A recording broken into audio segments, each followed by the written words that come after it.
저는 충분히 이전 고점까지 간다라고 생각을 합니다. 그냥 모아 가셔도 나쁘지 않다 이렇게 생각을 하고 있고 또 수익이 나는데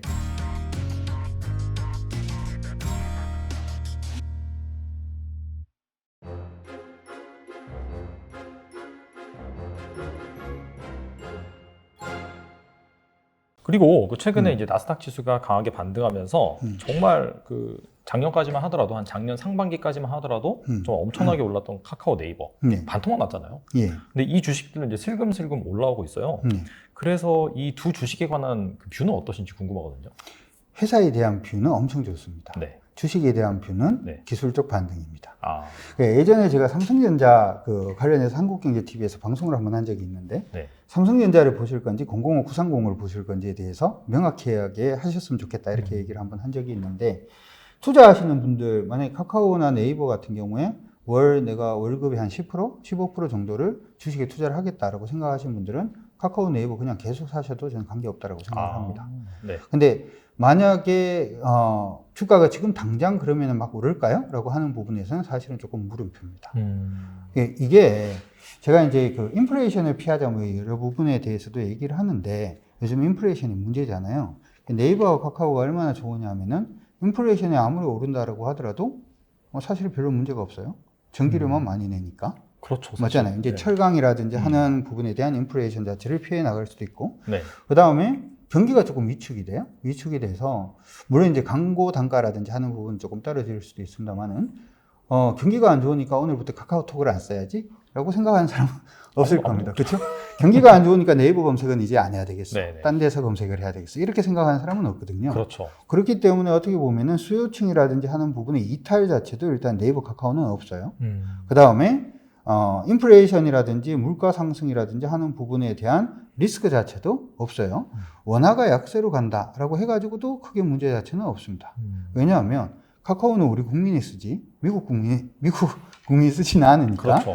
네이버 같은 경우에 라인이 이제 일본에서도 쓰고 뭐 동남아에서도 쓴다 이렇게 얘기는 합니다만은 우리나라가 약세 보이는 것만큼 우리나라가 달러에 대비해서 약세지 다른 통화에 대비해서는 약세는 아니거든요. 네. 그렇기 때문에 그런 부분도 저는 나쁘지 않다라고 생각을 합니다. 자, 그러면 그럼에도 불구하고 이게 정치적인 이슈라든지 하는 부분 때문에 지금 빠졌잖아요. 저는 충분히 이전 고점까지 간다라고 생각을 합니다. 네, 그러면 방금 이제 말씀하실 때 반토막이 났잖아요. 소위 말해서 10,000원인 주식이 5,000원까지 빠진 거잖아요. 5,000원에서 모아놓고 10,000원 가면은 100% 수익이잖아요. 그렇죠. 그렇기 때문에 저는 나쁘지 않다라고 생각을 하고요. 정치권에서 한 번씩 이제 골목상권 얘기를 하면서 두드릴 때가 있지 않습니까? 근데 이것도 저는 쇼라고 좀 생각을 합니다. 그래서 카카오가 무너지면 우리가 페이스북에 뭐 메신저를 사용을 할 건가요? 그건 더 최악인 거죠. 그렇죠. 그렇기 때문에 제가 생각할 때는 카카오나 네이버 같은 경우에는 그냥 모아 가셔도 나쁘지 않다 이렇게 생각을 하고 있고 어차피 그리고 앞으로의 세계 자체도 데이터가 무기화가 되고 데이터가 자원화가 되는데 데이터를 가장 많이 모을 수 있는 데가 네이버와 카카오니까 제가 생각할 때는 그냥 주식을 모으겠다. 네. 좀 편하게 모으겠다라고 생각을 하시면은 투자하겠다라고 생각을 하시면은 네이버 카카오 모아 가시는 것도 나쁘지 않다. 지금 충분히 이게 이런 생각을 한번 해보시면 좋을 것 같아요. 매매하는 사람들은 사고 난 다음에 바로 올라야 되죠. 그렇죠. 그렇죠? 근데 제가 말씀드린 부분에서 투자하는 사람들은 제가 지금 더블 간다 이렇게 얘기를 했잖아요. 더블이 가는데 100% 수익이 나는데 10% 손실 났다가 100% 수익 날 수도 있고 바로 100% 수익 낼 수도 있고 한 20% 정도 마이너스 났다가 100% 갈 수도 있고 그러니까 투자하는 관점에서는 100% 수익 나는 게 중요한 거지 지금 당장 10% 20% 마이너스가 나는 게 중요하지 않거든요. 네. 매매하는 관점에서는 지금 당장 5%가 됐든 10%가 됐든 3%가 됐든 그 플러스 나는 게 중요한 건데 매매 관점에서는 여전히 저는 약간 좀 그렇고 투자하시는 관점에서는 충분히 가능하다 이렇게 생각을 합니다. 그러면은 이제 카카오나 네이버가 회복되는 시점이 약간 좀 매크로 관점에서 봤을 때 마찬가지로 금리가 좀 인하되고 유동성이 풀리는 약간 그런 국면이라고 볼 수 있을까요? 그러면? 모든 주식은 유동성이 풀려야지만 갑니다. 여러분들이 처음에 우리 질문에서 그 얘기 했었잖아요. 돈의 흐름을 보시라고. 네. 지금은 돈이 늘어나고 있나요? 돈이 줄어들고 있나요? 줄어들고 있죠. 지금. 돈이 줄어들면 돈 가치가 올라가죠. 그러면 돈 가치가 올라간다는 얘기는 나머지 가치는 떨어진다는 거잖아요. 시속 게임이니까. 그렇죠. 그러니까 나머지 가치가 떨어지는 게 이제 부동산 가치가 떨어지든 코인 가치가 떨어지든 주식 가치가 떨어지든. 근데 돈이 많이 다시금 풀리기 시작하면 돈 가치가 떨어지겠죠.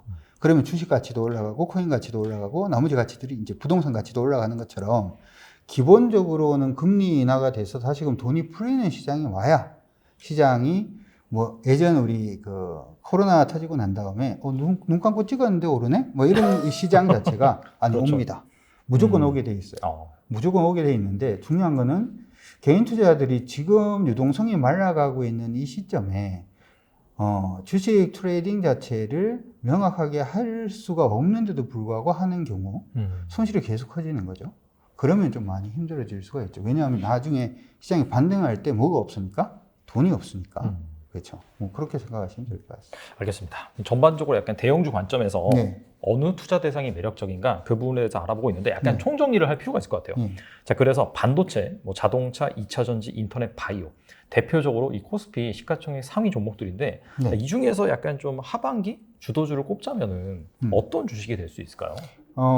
여기 안에서는 일단 제가 생각할 때는 에너지. 요즘 2차 전지 여기 갑자기 에너지를 네. 얘기를 좀 드려야 될 것 같아요. 2차 전지를 포함한 에너지를 일단은 좀 보시는 것도 좋을 것 같고 네. 자동차를 보시는 것도 나쁘지 않고 인터넷을 보시는 것도 나쁘지는 않을 것 같습니다. 요거는 있잖아요. 네. 제가 자꾸 돈의 흐름 이런 얘기를 했잖아요. 네네. 근데 경기가 지금은 좋은 시점이 아니고 경기가 안 좋아지죠.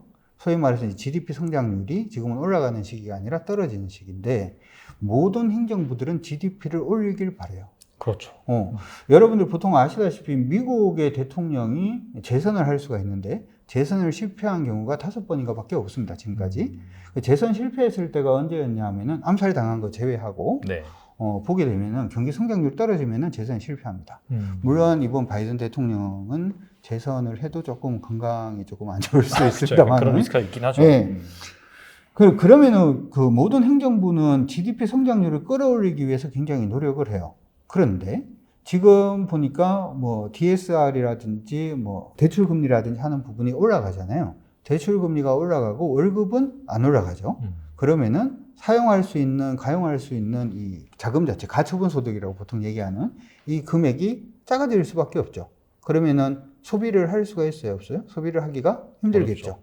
예전에는 피자 시킬 때 피자하고 세트로 뭐 시켰다면 이제 단품으로밖에 못 시키는 기업들 같은 경우에는 당연히 개인들이 소비를 안 해주면은 기업들은 당연히 실적이 안 좋아질 수밖에 없겠죠.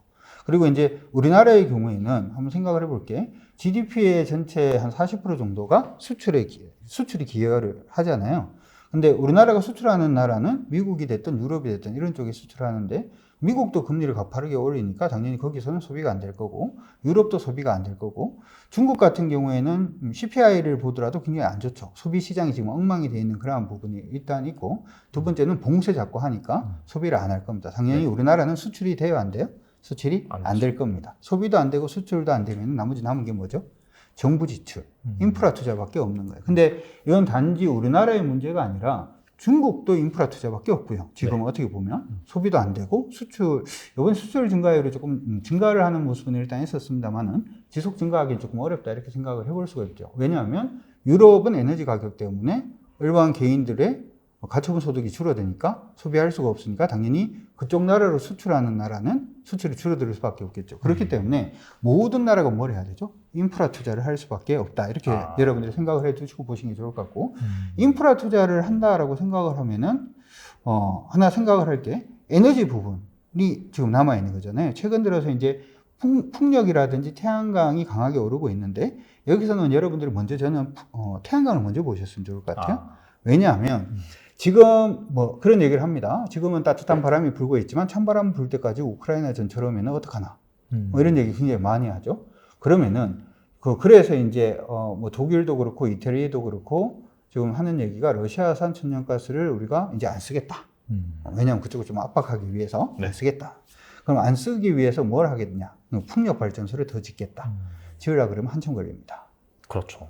태양광은 어떻죠? 혹시 집에 태양광이 없으시죠? 없어요. 네. 태양광 전화하면 다음날 설치해 줍니다. 태양광 바로 잘 수 있구나. 네. 대신에 효율이 엄청 낮아요.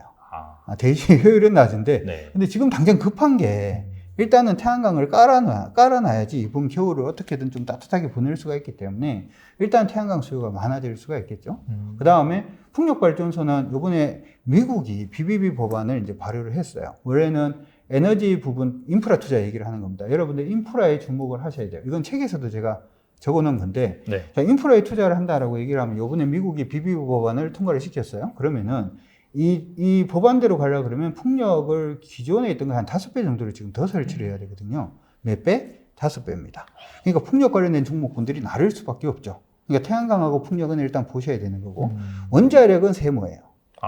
원자력은 왜 세모냐 하면은, 원자력은 우리나라 정부, 우리 지금 행정부에서 원자력을 엄청 밀고 있잖아요. 근데 주식을 보면 원자력이 잘 안 가요. 안 가는 첫 번째 이유는 뭐냐 하면, 원자력을 우리나라에 지으려고 봤더니 지을 수 있는 데가 없어요. 2군데밖에 없습니다.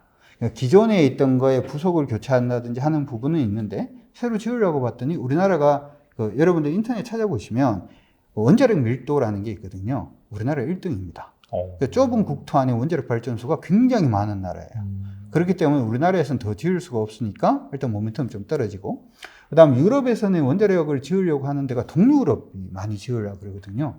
동유럽은 요즘 뭐 하나요? 전쟁 중입니다. 그렇죠? 얼마 전에 이제 우리나라 산업자원부 장관께서 이제 체코하고 폴란드하고를 이제 헝가리하고를 갔던 적이 있어요. 체코가 지금 1기 정도 원자력을 지으려고 그러고, 지금 헝가리가 한 6기 정도 지으려고 그러고 하는데, 전쟁이 일단은 좀 끝이 나고 해야지만 효과가 나타날 수가 있겠죠. 그러니까 원자력 효과는 언제 나타날지는 잘 모르겠어요. 그리고 우리나라 행정부의 모습을 보게 되면 수소 관련돼서도 여러분들은 관심을 가져놓으시면 어떨까라는 생각이 듭니다. 수소라고 하면 수소 자동차 우리가 생각을 하잖아요. 네. 수소 자동차 될 것 같나요? 안 될 것 같나요? 저는 좀 회의적이에요, 개인적으로. 네. 네. 회의를 해보면 진지한 방송을 해야 되는데 네. 수소 부분은 사실 시장 안에서 얘기를 하는 게, 전기차로는 수소 소위 말하는 컨테이너 트럭이라든지 하는 부분을 몰고 다니기가 너무 힘들다. 두 번째로 이 트럭 운전하신 분들은 아마 알고 계실 건데, 시간이 금입니다. 이분들은. 잠도 안 자고 막 이렇게 한 번 뛰면 얼마 뭐 이러고 있는데, 완충으로 24시간 뭐 충전하고 있으면 속이 불이 터지겠죠. 그렇기 때문에 수소 부분은 뭐 힘도 세고 일단 충전도 빠르고, 단지 이제 문제가 되는 게 수소 스테이션이 문제다 이렇게 얘기를 많이 하죠. 근데 고속도로 이제 휴게소에 가보면 수소 스테이션 다 지어져 있습니다. 거의 대부분이. 근데 아까 얘기했던 컨테이너를 실은 화물차는 대부분이 어디를 다니죠? 고속도로 다니잖아요. 그렇죠. 이미 다 닦여 있는 거예요. 현대차 합니다, 이거를. 현대차에서 이제 수소 트럭 내는 거 아마 알고 계실 거고, 요즘 지자체에서도 수소 트럭 관련돼 가지고 청소차가 됐던 물차가 됐던 이쪽을 수소로 계속 대체를 하고 있고, 시내버스 같은 경우에도 수소로 대체를 하고 있거든요. 그래서 글로벌 현상은 아니더라도 이번 행정부에서 국내에 뭔가 모멘텀을 줄 수 있는 에너지를 찾자면 수소까지도 저는 가능하다 이렇게 생각을 합니다. 그래서 방금 이제 얘기했는 반도체, 저는 반도체는 불확실성 크다 이렇게 생각을 하고요. 네. 자동차는 일단 장기적으로는 가능한데, 소비시장 자체가 위축이 되기 시작을 하면 자동차 사기가 굉장히 좀 어렵다라는 부분에서 네. 장기 투자는 일단 가능하다 이렇게 생각을 하고요. 2차 전지는 사실 너무 많이 올랐어요. 인터넷은 이래요. 사실 이제 시장의 유동성이 조금 감소를 하게 되면은, 유동성이 어떻게 되냐면 한쪽으로 몰려다니는 경향들이 좀 있습니다. 뭐하고 비슷하냐면, 돈이 좀 많을 때는 짬뽕이 먹고 싶어, 짜장면 먹고 싶어 아들 물어보면, 둘 다 먹고 싶은데, 그러면은 짬짜면이 아니라 둘 다 시켜 먹어, 괜찮아, 남겨도 돼, 이렇게 됩니다만은 돈이 없으면 네. 애가 짜장면도 좋아하고 짬뽕도 좋아함에도 불구하고 둘 중에 하나만 시켜줘야 되죠. 그렇죠. 그렇잖아요. 둘 중에 하나를 시켜준다고 하나가 나쁜 건 아니잖아요. 왜 말씀을 드리냐면, 시장 안에서 지금 시장은 유동성이 쪼그라들어 있는 시장이기 때문에, 이게 지금 2차 전지가 밀린다라고 해서 2차 전지가 안 좋은 게 아니고, 자동차가 오른다라고 해서 자동차가 엄청 좋은 것도 아니에요. 둘 다 좋은데 유동성이 한쪽으로 몰리는 거죠. 그렇죠. 왜 이 말씀을 드리냐면, 최근에 언제 방송된지 모르겠습니다만은, 최근에 갑자기 인플레이션이 꺾이는 모습이 좀 보였어요. 인플레이션이 막 꺾이는 모습이 일단 보였단 말이죠. 원래는 인플레이션이 꺾이면서 지금 보면은 철강도 그렇고, 그 다음에 구리 가격도 그렇고, 납이라든지 알루미늄 가격이 대부분 다 꺾이고 있는 모습이에요. 네. 딱 꺾이는 모습이 보이는데, 하나 우리가 생각을 할 게, 아까 에너지 얘기를 했잖아요. 미국, 원래 이제 유럽이 러시아에서 에너지를 가지고 올 때는 석유관이 아니라 파이프를 가지고 이제 LNG를 가지고 왔다면, 지금은 거기서 수입을 안 하려고 그러면 미국에서 가지고 오든 아니면 저희 카타르에서 가지고 오든 뭘로 가지고 와야 되죠? 배로 가지고 와야 되잖아요. 그래서 아마 많으신 분들이 조선주 투자를 생각을 하셨는데 조선주가 안 가요. 안 가는 가장 주된 이유는 불확실성 때문인데 무슨 얘기냐면 계약을 일단 했잖아요. 계약을 했는데 후판 가격이 계속 올라요. 그럼 나중에 이게 배를 팔고 난 다음에 남는지 안 남는지 조선주가 알 수가 있어요, 없어요? 모르죠. 모르잖아요. 그래서 실질적으로 이번에 적자가 났단 말이에요. 네. 적자가 났는데 오늘이 며칠이죠? 오늘 8월 1일이요. 예, 오늘 8월 1일 날 오늘 현대중공업하고 실적이 나왔어요. 적자로 다 나왔습니다. 근데 주가가 엄청 올랐거든요. 엄청 올랐어요. 오른 이유가 그거죠. 인플레이션이 꺾였으니까 이제 보면 후판 가격도 꺾일 거고 대부분 가격이 꺾이면은 이제 불확실성이 어떻게 되는 거죠? 해소가 되는 거잖아요. 그럼 에너지 부분, 인플레이션에서 에너지 부분으로 넘어오는 부분이기 때문에 이제 스트럭처 관련된, 조선 관련된 부분도 일단은 보셔도 좋을 것 같다 이런 생각이 들고 제가 왜 앞에 이제 인터넷하고 바이오가 있는데 이 얘기를 했냐 하면 네. 인터넷하고 바이오도 사실은 굉장히 좋은 회사들이에요. 근데 문제는 뭐냐 하면은 인플레이션이 있을 때는 인플레이션을 피해갈 수 있는 종목으로 좋았는데 인플레이션이 꺾이면은 다른 쪽 확실하게 실적 나오는 쪽도 있으니까 그쪽으로 수급 이동이 있을 수가 있다는 거죠. 그래서 제가 생각할 때는 조선주하고 인터넷하고 바이오는 이상하게 섞이지는 않을 것처럼 보입니다만은 여기 안에서 순환매가 좀 일어날 수 있다고 생각합니다. 그러니까 이쪽이 뭐다? 짜장면 짬뽕 이렇게 생각을 하시고 보시는 게 어떨까 싶습니다. 알겠습니다.